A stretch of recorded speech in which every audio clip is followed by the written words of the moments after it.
Good morning, everyone. Welcome to Software Engineering. I'm Zhang Shuang from Software College, Northeastern University. Today, we are going to learn object-oriented paradigm, inheritance. Before we learn inheritance, let's review what we have learned in this chapter. First, we learned the concept of module. A module can be just a block of code. And the rules to design modules is to achieve high coherence and low coupling. And based on informational coherence, we'll get data encapsulation. And surely we'll get object data type. And with the object data type, we'll get information hiding. And we know that information hiding or this kind of object data type is implemented as a class in object-oriented languages. The instance of the class is called object. And surely, the rules to design class and objects is also high coherence and low coupling. Okay. So let's conclude the concept of class and object together. A software product is designed in terms of object data types.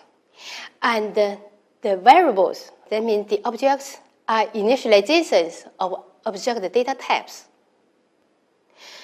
Well, when we talk about object data types, maybe we will think about some other object data types in structural languages, such as C. Let's say struct. Struct is a kind of object data type. But is a struct in C language a class? Well, of course, the answer is no. Why? Because the definition for class in object-oriented paradigm is that the object data type that supports inheritance.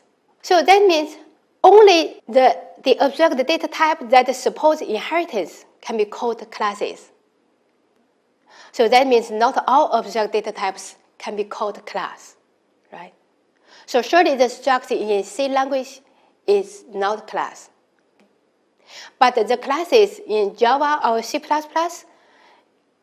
are surely classes. And objects. Objects are instances of classes. That means objects are instances of classes. So maybe we can understand the concept in this way. Let's say you are students. And we say that Tom is a student, and Mike is a student, okay, and Mary is a student. And surely Tom, Mike, and Mary are instances of the class student, right? Okay. So let's take the example of a human being to explain the concept of inheritance. Well, we can define human being to be a class. All of us are human beings, right? And a human being has attributes such as name or age or height and so on. And surely we can assign values to attributes when describing object. So that means each independent human being, okay, that means everyone has its own name, age, or height, and so on, right? Okay. And we'll define another class, student, to be a subclass of human being. And a student has all attributes of a human being, plus attributes of his or her own, such as school or student number, and so on. Okay. And surely, a student inherits all attributes of a human being.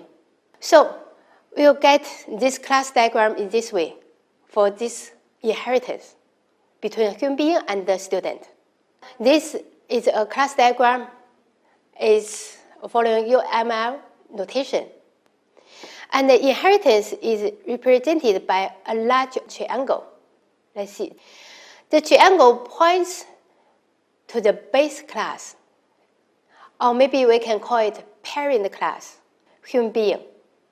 And the student is derived class, or it can also called child class. So the student inherits some attributes and operations from the base class, human being. And it also has its own incremental part, let's say school or student number and so on. So actually, when we talk about inheritance,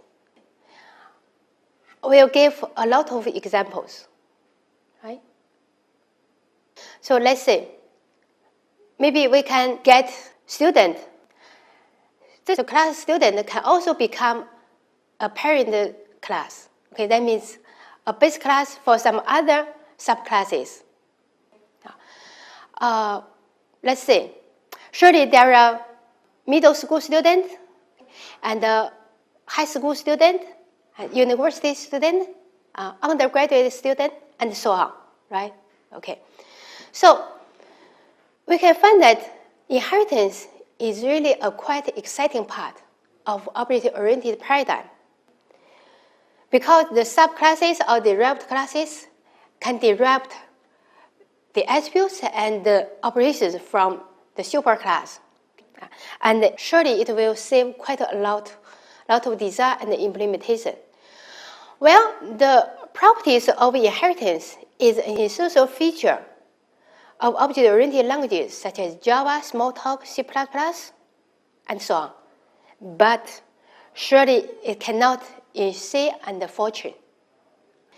So now, here's the Java code for the diagram in the previous slide. Class human being has its own attribute, such as the name or age and so on. And surely some public declarations or operations on human being.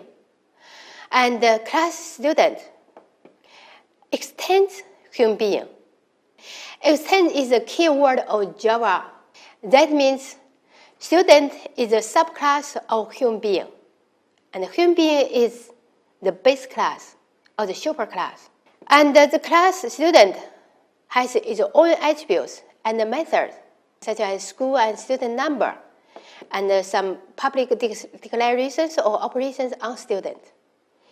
And also, the class student inherits the attributes and the operations from its superclass, human being.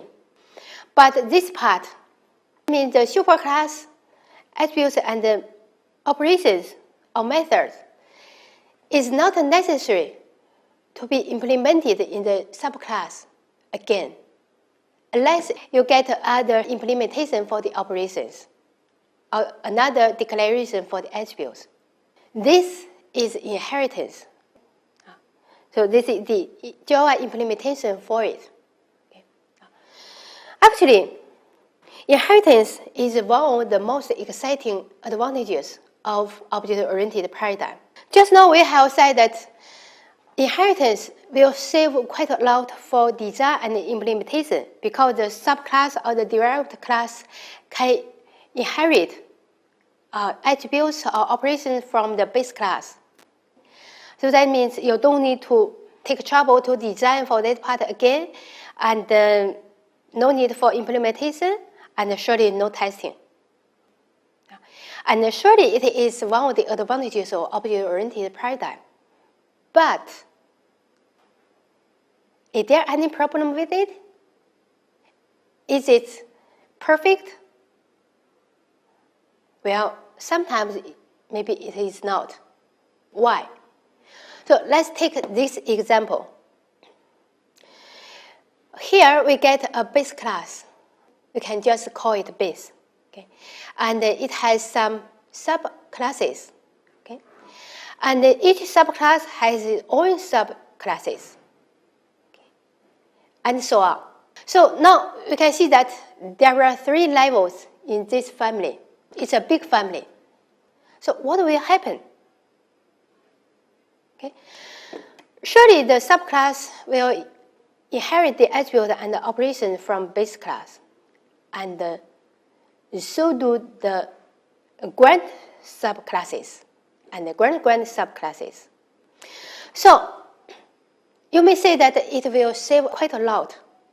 It's true, but let's consider if the designer is thinking about change the attributes the data structure of this base class.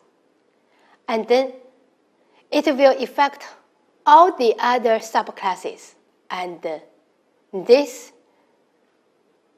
will be really a big trouble, or maybe a disaster, because it will have a great effect of the other part of the software system. So this problem is called fragile base class problem. The problem is that too many levels of inheritance and too many subclasses. So you can see that sometimes there will be some problems with inheritance. You can see that there are both advantages and disadvantages of inheritance. Well, surely inheritance is good, but it also depends on your design, right? Okay, so that means designers and programmers should never try to achieve too many levels of inheritance. Normally, 3 levels will be fine. Okay, that's inheritance. Thank you.